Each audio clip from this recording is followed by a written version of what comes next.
Bonsoir et bienvenue dans les Sartois du Web. Ravi de vous retrouver pour une nouvelle aventure sartoise. Je vous rappelle, on est en simultané sur twitch.tv/LMTVSart, votre programme de la soirée. On commencera par le chiffre de la semaine, 1000 pour un gros événement qui aura lieu au mois de mai.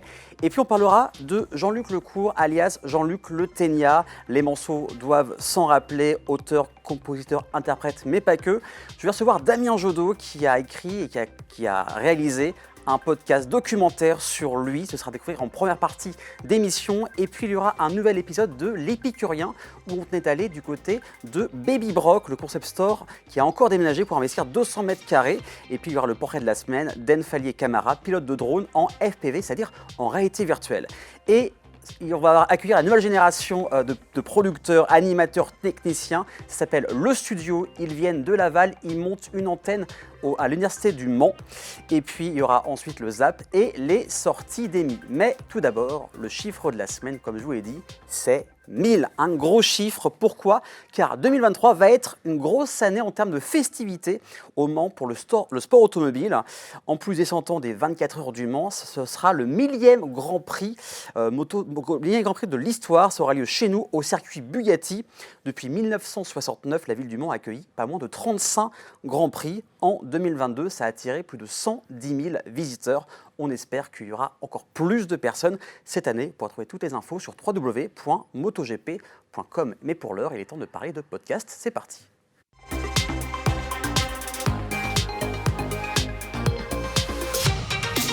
Jean-Luc Le Ténia, véritable produit local, compositeur, auteur, interprète, mais pas que, nommé meilleur chanteur français du monde par Didier Vampas. J'accueille Damien pour parler de ses podcasts. Salut Damien, comment vas-tu ? Salut, très bien, écoute, ça fait plaisir de revenir ici puisque j'étais ici il y a quelques années déjà sur LMTV, ça remonte un petit peu. Donc ça fait vraiment plaisir de revenir puis d'être dans cette émission que j'aime beaucoup. Merci beaucoup. Donc tu étais à Vocal Local avec Julien Sénéchal à l'époque. Donc il y a un petit peu de changement depuis quelques années.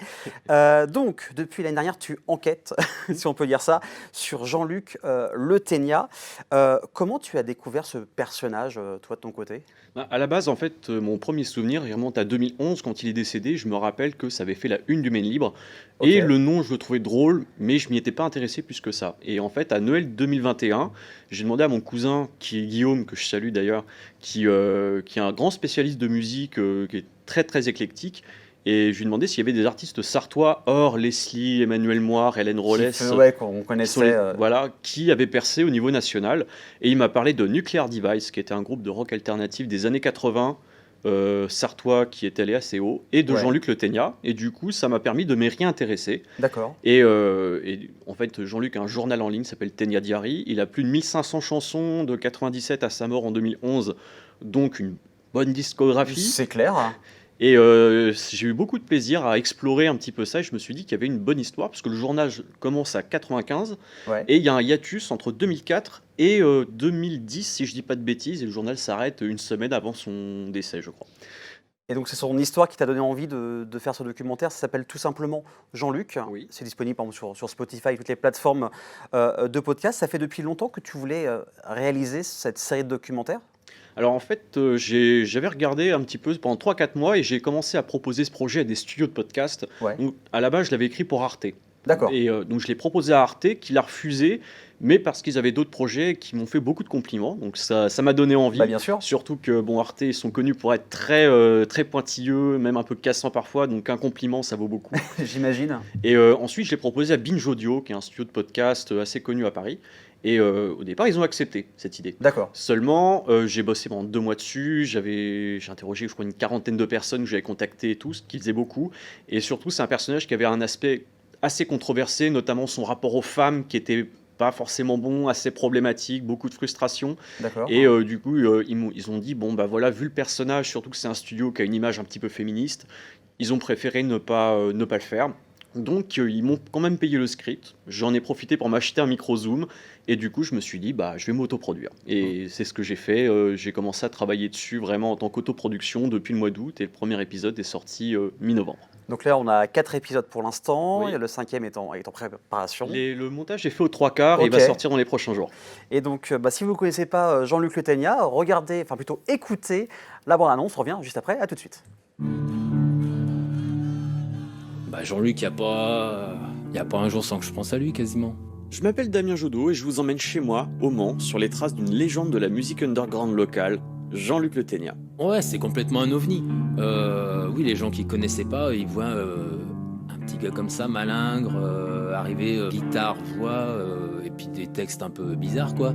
Jean-Luc Lecourt, de son vrai nom, était un simple employé de médiathèque la semaine, mais se transformait en Jean-Luc Le Ténia le week-end, dans des concerts qui sont restés dans les esprits. Laurent Boyer met du mascara.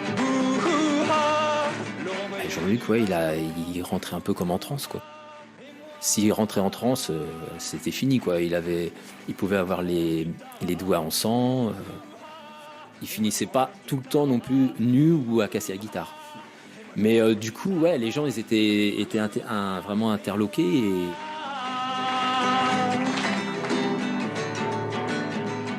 Écouter les chansons de Jean-Luc Le Ténia, c'est comme lire en cachette le journal d'un inconnu. Une vulnérabilité qui a profondément marqué Le Mans et toutes celles et ceux qui l'ont connu et écouté. Et hier me semble tellement loin. Hier, j'avais tant de chagrin. Je voulais mourir tous les matins. Un artiste à la fois touchant et problématique, et une histoire complexe qui recèle encore bien des mystères. T'étais pas du tout au courant de ses soucis de santé mentale, de ses crises de paranoïa, tout ça? Non, ça c'est Tony qui m'en a parlé après, qu'il avait été diagnostiqué psychotique, quoi, mais... Non, j'en savais rien du tout. Non, du tout. Il y avait peut-être une tournure dans la vie d'essai qui laissait entendre qu'il avait mis fin à ses jours, je sais plus.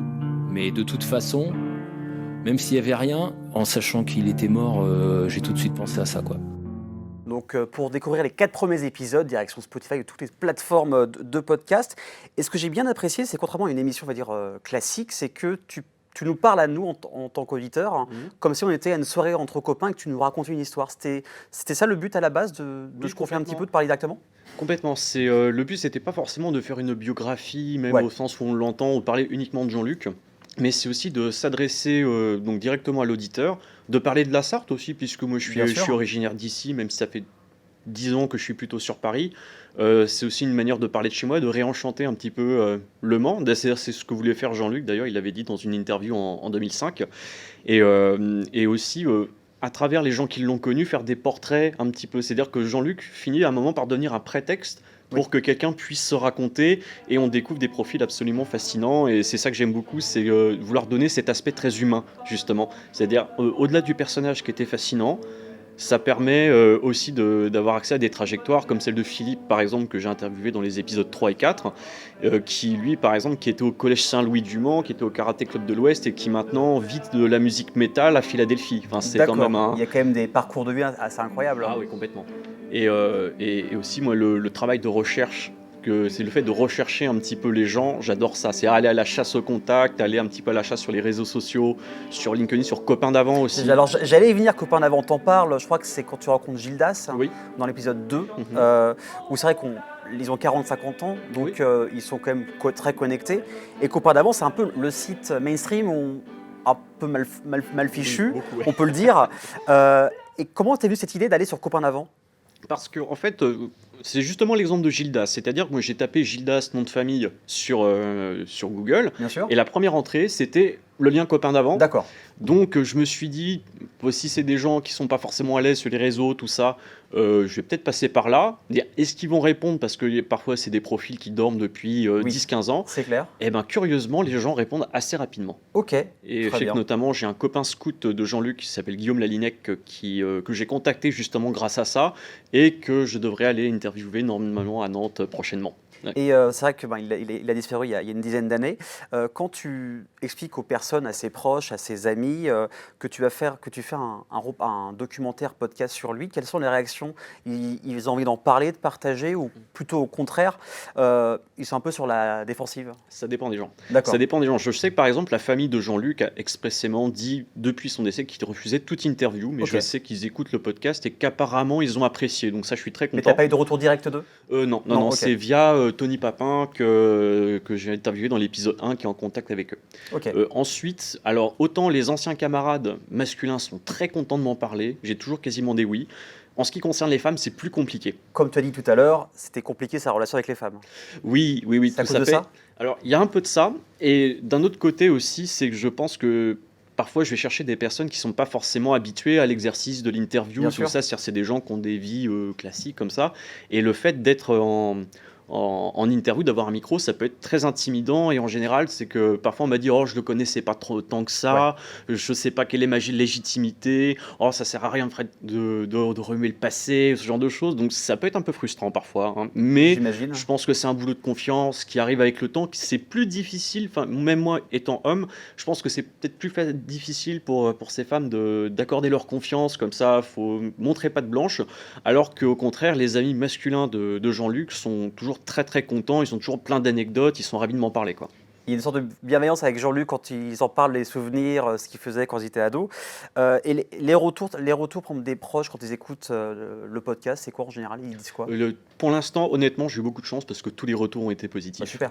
Vraiment. C'est que ce soit des retours de personnes qui connaissaient l'œuvre de Jean-Luc, qui étaient fans. Parce que c'est ça qui m'intéressait aussi chez Jean-Luc, c'est que c'est un chanteur qui a une toute petite fanbase. Je crois que son clip le plus vu sur YouTube fait 60 000 vues. Oui. Mais c'est une fanbase qui l'adore vraiment D'accord. et qui en parle vraiment limite avec des larmes dans les yeux. C'est quelqu'un qui a énormément marqué. Même j'ai contacté dernièrement la fille dont Jean-Luc était amoureux au collège. D'accord, ok. C'est-à-dire au collège Saint-Louis à la fin des années 80. Et tout de suite, elle m'a dit: oui, Jean-Luc, je me rappelle, il avait un côté très dark, un humour très cynique et tout. Et c'est incroyable de voir quelqu'un qui a autant marqué les gens, même 30-35 ans après qu'il les ait rencontrés, quoi. Et je pense que ça en fait d'autant plus une personne très très intéressante. Donc on peut te suivre sur les réseaux sociaux, tu es sur Twitter, sur Insta, sur Facebook. T'as d'autres projets qui vont arriver en plus de Jean-Luc ou c'est vraiment le projet principal, ce Alors, podcast? j'ai la nouvelle saison d'Autour du Feu, mon podcast sur koh qui va arriver donc en mars. D'accord. Et j'ai aussi une autre idée, mais je sais pas quand je la ferai, sur un autre personnage des années 90. Je pense que les gens qui ont 40 ans, ils devraient se connaître. C'est Gérard de Suresnes.